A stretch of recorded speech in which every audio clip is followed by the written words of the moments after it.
Good morning, guys. Welcome to my world out here. I want to talk to you today about a new knife. And the reason I want to talk about this knife is because it's mine. This is actually my design. This is a knife that was born of my experience here on the kayak, and I designed this for my use. And it was picked up almost 2 years ago by a company called Spyderco. The design was, and they licensed that, and we signed a contract, and they're making a production model of this knife. It should be out in a couple of months. The name of this is the Spyderco Waterway, and I want to make a video about it. And in this video, excuse me, I'm gonna have to keep wetting this lens to make sure it doesn't fog up. The reason I want to make the video is not to I don't want to make I'm going to try not to make like a promotional video where I tell you how awesome the knife is and how you have to buy one. I just want to tell you why this knife exists and how it was born and what the features are. So it's going to come with a kydex sheath like this. The idea of that, it's got a G-clip on it. The idea of that is it's a slim sheath and it can be worn inside the waistband. This is meant to be a water knife. For me anyway, it's meant to be an outdoors and a water knife, and I often don't have a belt or pockets. So being able to clip inside the waistband is a priority. Now, let's talk about the knife itself. The biggest design feature for me was having a knife on the kayak that was fully rust proof. I figured out early on that anything that I brought out here was going to rust. And the biggest problem with the rust was not that the knife gets ugly, but that the sharpness at the edge breaks down. The apex of the edge is the first place to get attacked by corrosion. And I can have a knife out here for a day or two and lose my sharpness, lose my high level sharpness just due to corrosion without even using it. So this company Spyderco has been working for a long time with a steel called H1. H1 is a fully rust-proof steel. It replaces carbon with nitrogen. There's a whole host of nitrogen steels coming out now, and many of them are showing these rust-proof tendencies. But H1 was one of the first kids on the block. Great steel. I got a lot of their salt knives in H1. The deal with H1 though is it performs far better in serrated form than it does in plain edge. I'm not going to go into the details of why. It's a work hardening steel. It's a long story, but take my word for it. So I use all the plain edge steel in H1 is a little bit soft, and performance it's okay.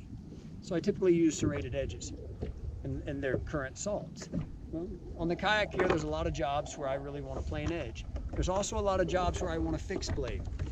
So Spyderco recently, in the last few years, started working with a steel called LC200N. And it's another nitrogen steel, and it's shown itself to be essentially rust-proof.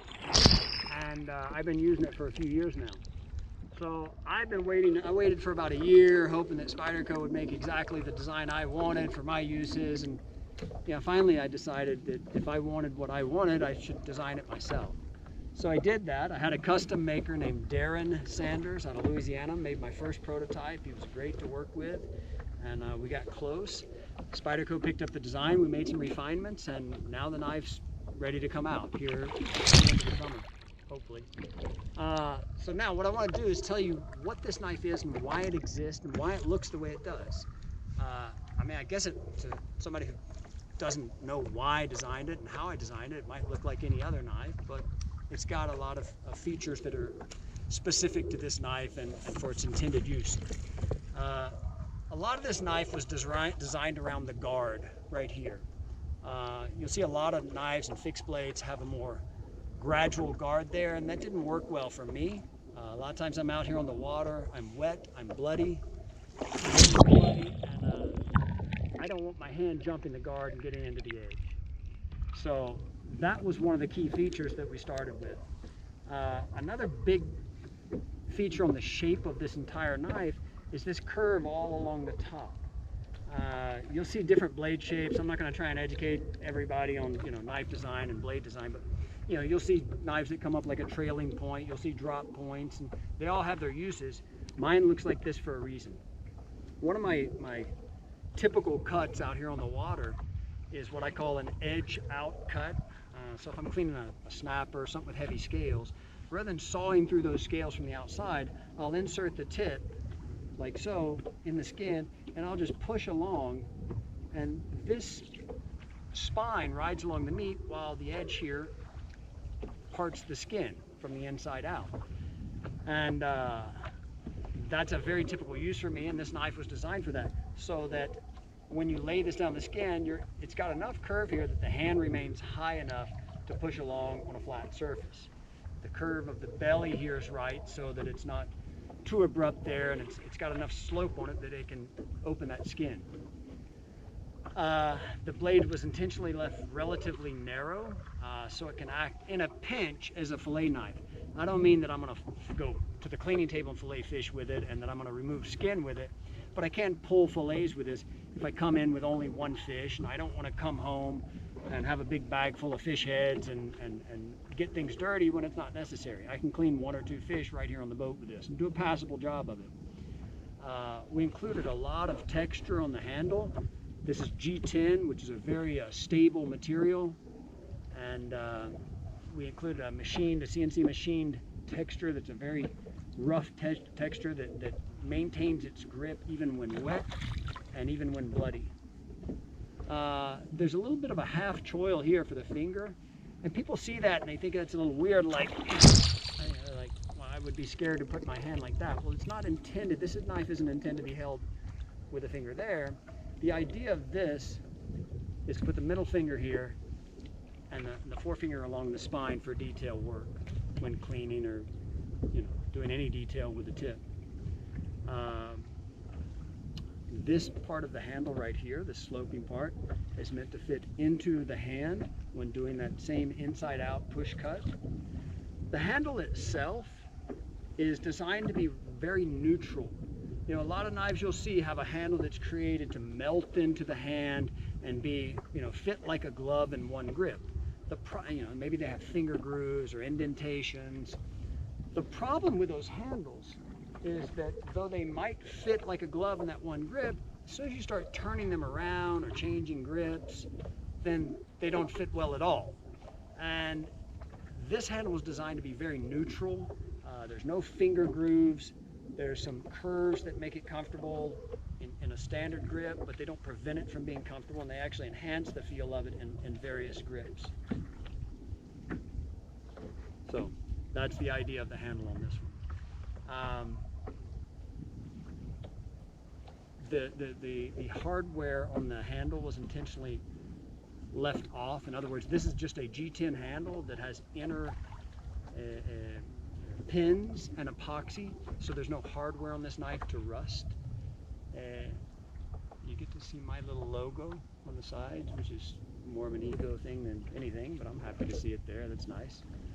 And that's the idea of this knife, guys. A small, compact, lightweight water knife. Here's another thing I want to talk about, the philosophy of this knife.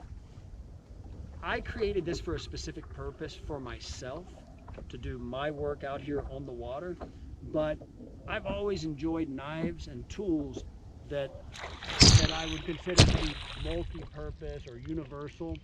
So though I tried to optimize it for the type of work that I do, I tried to implement those design features in a way that they would make it useful for a variety of tasks and for just a general utility or utilitarian type knife. So the feature of being able to cut skin on a fish from the inside out, that works awfully well with packing tape or cardboard or anything else. The negative blade angle that I included, which means this edge here is at a negative angle to the handle, that makes this knife, the intent of that was to make it easier to gill cut fish. That extra angle gives you more leverage when making pull cuts.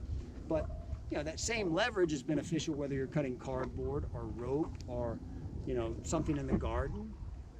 There are features that made it work well for me, but I think they're going to also make this knife work well for a lot of people that don't even fish. That's just my opinion. We'll see. We'll see what folks think when it's released. That's the way I designed it for myself, because I want to use this knife in a lot of environments outside of this one that I'm in right now. So rather than carrying on for any more about what it's supposed to do, I'm going to show you what it actually does. I've got a small mackerel here on the boat, and I'm going to try to position the camera where you can see this. don't have much space in here, and that's another reason that this knife was made relatively small. It's just over a 4-inch blade, because anything bigger than that, I can't work in my tight quarters. And it becomes too big to really carry comfortably too. So this is what I found was a very useful size for an all-around knife. So let me pull this mackerel out. Let me adjust the camera, and I'm just gonna pull one fillet off of one side for you. You don't want to watch me cleaning the fish for minutes, but I'll pull a fillet off real quick and kind of give you an idea of what this guy does. So hopefully that camera works. And here is my little mackerel. And you know, guys, usually I don't always do it, but you know, it's usually a good idea to put a cleaning glove on, just because it's rocking out here, everything's wet, I'm in such a tight space. Blades and edges can slip a lot easier than they can when you got more open space. You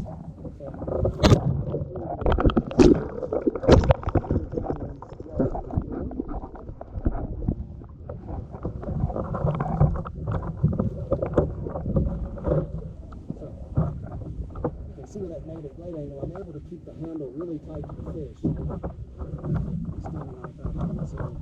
First of all, this is the so once I get in there, if I've got a little negative angle, I'm not going to shift the knife up to hit me the gills. Okay? So let's pull this away real quick. Come in from back here, follow the rib line there, sharp. Flip this guy around. It's tough working on this surface because it's not very flat.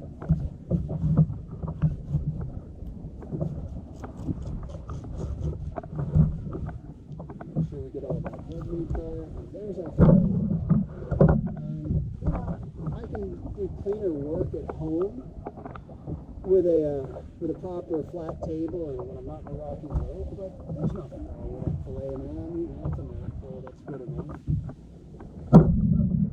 That's what we got. That's the idea of the Spyderco Waterway. And this knife will live in this boat 24/7. It will never get washed, fresh water. You know, when I'm done using it, it'll get a quick rinse in the ocean. It'll go back in its sheath, and that's its life. And this steel will never rust, even given that exposure. It's really amazing stuff. And it's a good performer as far as edge performance. So I'm happy with it. I'll leave y'all's opinions to yourself. You know, you guys can form your own opinions, but I hope you get out there and get yourself one and use it and offer up some feedback, whether it's on YouTube or the forums or Facebook, because I'd love to hear what everyone thinks of it. Okay, guys, that's it, and enjoy your day.